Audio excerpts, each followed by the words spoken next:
I have things that I never in my life would have thought possible. There's absolutely nothing greater than being in the middle of a podcast and having your doctor's office call you and having to put everything on pause. So, all right, I was smack dab in the middle of this self-affirmation rant. I know I was.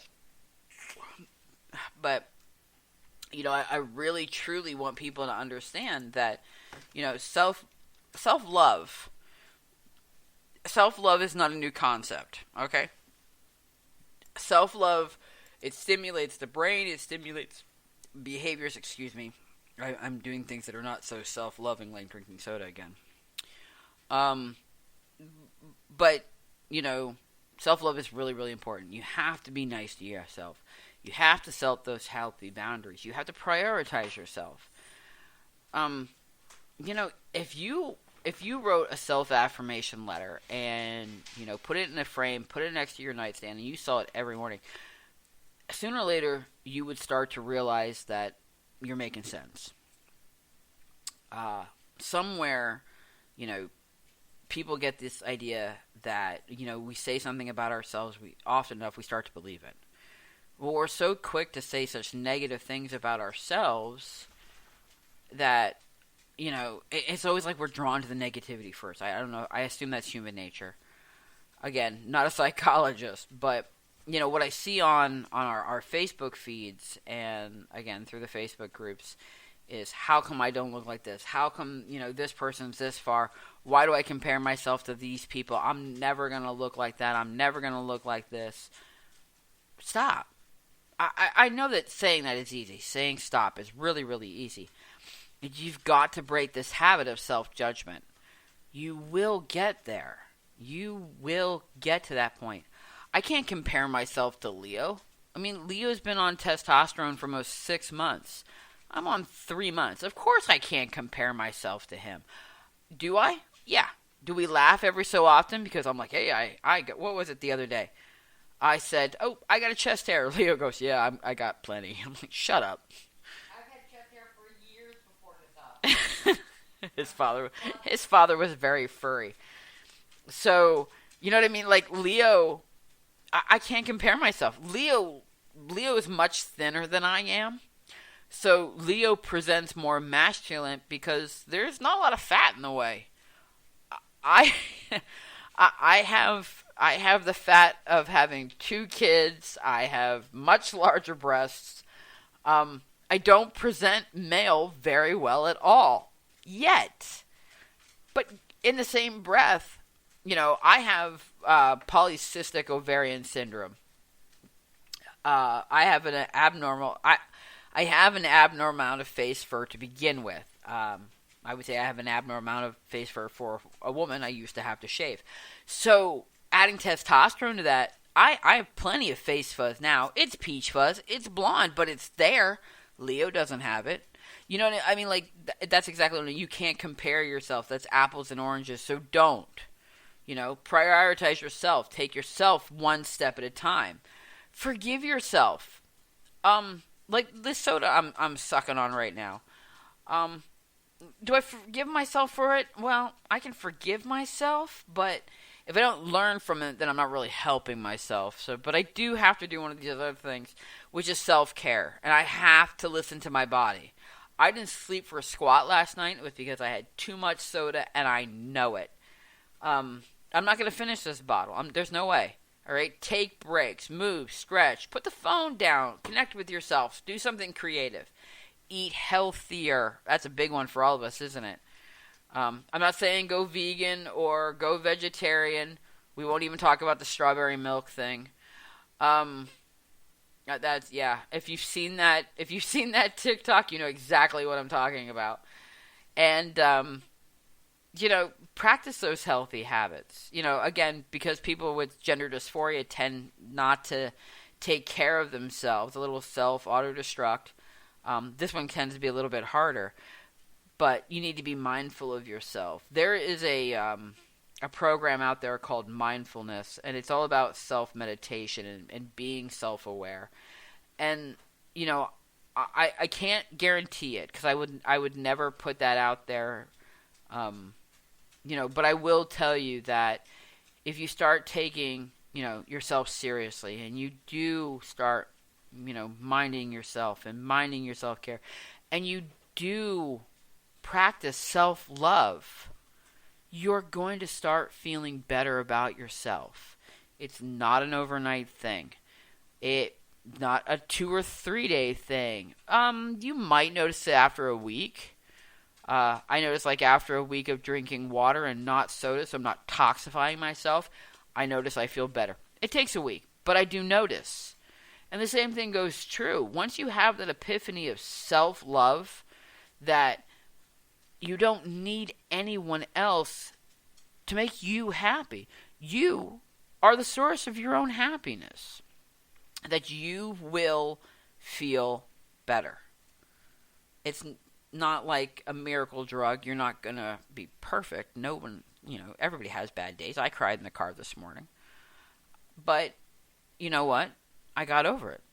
There was a sad song on, a song that reminded me of something that's sad that happened in my life. It was a moment. I was driving. I wiped away the tears. I picked myself up by my my bootstraps, or my jock strap, or whatever you want to say. And I carried on. And I got to work. And, I had a really, really interesting day after that. And then, like I said, I went to the gym. And, again, a gender dysphoria moment. But I managed. And, I worked out. And I felt good about myself. I came home, I had dinner, I hung out with my kids, I terrorized my dogs. It was pretty much a quintessential night. It was absolutely phenomenal. And I truly hope tomorrow is the same way, but it starts with self-love. It starts with you. It starts with you. Your self-love, your ideal Valentine, your romance has to start with you. All right. If it doesn't, any relationship has a greater increase of issues. For those of you who are married, I'm sure that, or with a partner for a long period of time, male, female, cisgender, transgender, non-binary, to each his own. You can understand this, and I'm sure that you can appreciate this and agree on some level. You have to be comfortable with yourself. Because the thing of it is, one of those things is, if you're not comfortable with yourself, then, especially that self-trust issue, then you start to question them. And that's out of insecurity. That's not any fault of their own. That's you. So, again, if you don't have that self-love, and we're not talking narcissist self-love, we're talking love. Genuinely love yourself. Be happy with you. And like I said, as a transgender people, we are some of the ballsiest, gutsiest individuals I've ever met. We come out and tell the whole world that the way the way they see us is wrong.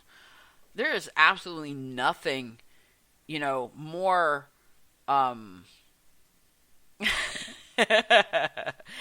Leo just went, hey, and then flipped me off. One foul swoop. It was like this gracious move. There's absolutely, like I said, there's just something so freaking awesome about being able to go, no, I'm not that way. I'm sorry. You're going to identify me as he, him. You're going to identify me as she, her, or they, them, it.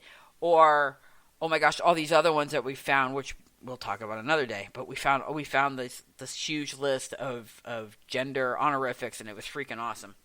But this is getting a little bit long, and I don't want to go on a huge rant, so, because people tend to get mad at me when I go on those huge solo rants, and nobody wants to listen to me talk for that long. I don't want to listen to me talk for that long. But you know what I'm saying.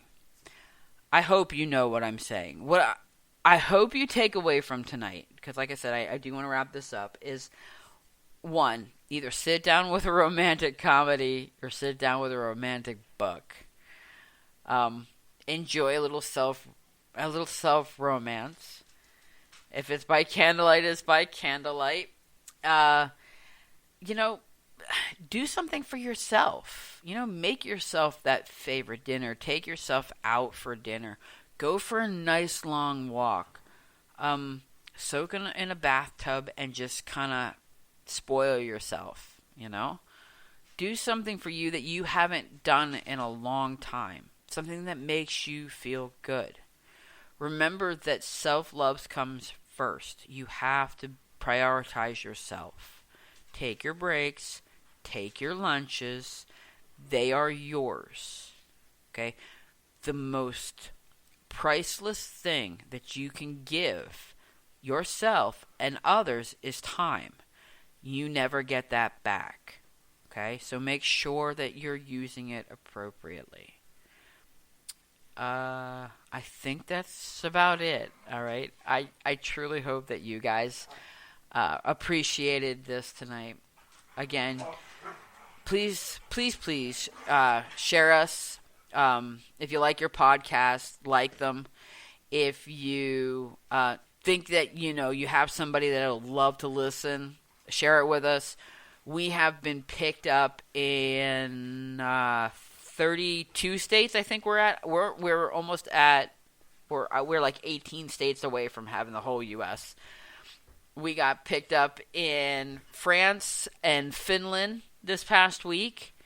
You can find us on Spreaker, Spotify, oh my gosh, iHeartRadio, Google Podcasts, YouTube, you name it. I think we're there in some way, shape, or form. It's absolutely insane. So again, I just want to say thank you because we are well over 300 downloads now. This is episode 14. See, it would have been really cool to do this on Sunday, or at least Monday, because it would have been 14 on 14 or 14 on 13, but whatever. I blew that one. Gosh darn, getting sick. Anyway, we will see you again, or at least you'll listen to us. Anyway, something about that, and we'll do it on Sunday, and I think I know what we'll talk about, but we'll see what comes out of that. I kind of want to talk about, like, this Roman emperor that I found. We're talking, like, 300 BC, and he was transgender.